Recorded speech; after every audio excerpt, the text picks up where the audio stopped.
Yeah, hi, Evgeny. This is Michael from the 7-step system to pass the TOEFL IBT. And let's take a look at, this is the independent writing practice test number 4. And the question is, people have different ways of escaping stress and difficulties. Some read, some exercise, others work in their gardens. What do you think are the best ways of reducing stress? Use specific details and examples in your answer. Okay, so in the beginning you say, people all over the centuries were facing and overtaking such problems as stress and depression. There are many ways how people usually deal with their life, I would say life difficulties, which are usually the main reasons. I think you can just use stress as a noun. You don't have to say stressfulness, just stress and bad mood. Some of the most popular activities to distruct oneself, you want to say distract. You have the wrong word here that totally changes your meaning. So again, distract, D-I-S-T-R-A-C-T.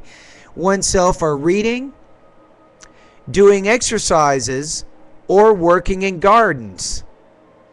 But there are also many other things helping to overtake stress, and one of the most powerful, medical drugs. Interesting. So your thesis here is medical drugs, right? That's what you put at the end. Okay, so paragraph 2, you say, nowadays life, especially of urban citizens, became very active, full of emotion and impressions. The nature of human beings is obviously requires changes in mood, or otherwise people would become robots who are emotionless. Luckily, people can feel stress, and sometimes it helps to feel that they're not alone and someone can understand their problems. But it is possible that people don't want to speak to someone, so they can go somewhere like to the gym or playing ground to distract from bad thoughts that make them feel sad. Others simply go to the garden and enjoy being around nature, planting new trees and doing other things.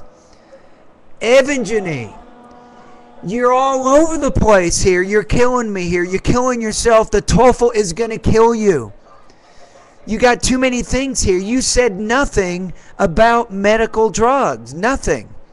I mean, you could bring up Prozac or something. You could talk about its effect on depression, for example, and how that relieves stress. But you mentioned nothing about medical drugs. This paragraph doesn't connect back to your thesis. It's disorganized. Too many different directions. Don't do this. You're killing yourself. You don't want to spend $150 and take the TOEFL and write a disorganized paragraph. You actually have a few grammar problems, but you have pretty good control of your grammar. You have decent vocabulary, but you're killing yourself with your organization. Okay, let's go to your paragraph 3. In my opinion, the best way to overcome stress is doing sports. Sports, you mentioned nothing about sports in your first paragraph. You said medical drugs. That's what you put in the very end of that paragraph, right? You need a thesis. Your thesis needs to be sharply focused.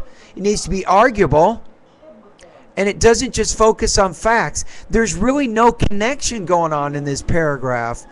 So anyway, you say, for example, recently when I moved from one city to the other, I was feeling very bad, and I had a sort of stress because I didn't know the new city and people. In that case, I've decided to go to the gym daily and do exercise. This way of dealing with stress was very helpful to me, but all people are different and their approaches are different as well.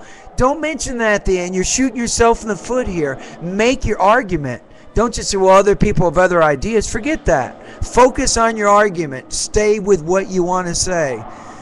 You get to the very end of your writing task. If people there are, in spite of a lot of different medical drugs were invented recently, the lives of... Okay, at the very end, you start mentioning medical drugs, but you did not develop a very well-written paragraph or essay here. This, you probably want to sit down here. You're looking at 1.5 to 2.0 out of 5 on this particular writing task, you'll probably score anywhere from 5 to 10 points out of 30. This one, not good, not well organized at all, and it all goes back to your thesis. So remember, Evgeny, whatever you do in the beginning in the thesis, that becomes your argument. You have to defend that argument in your body paragraphs, and you have definitely not done that here.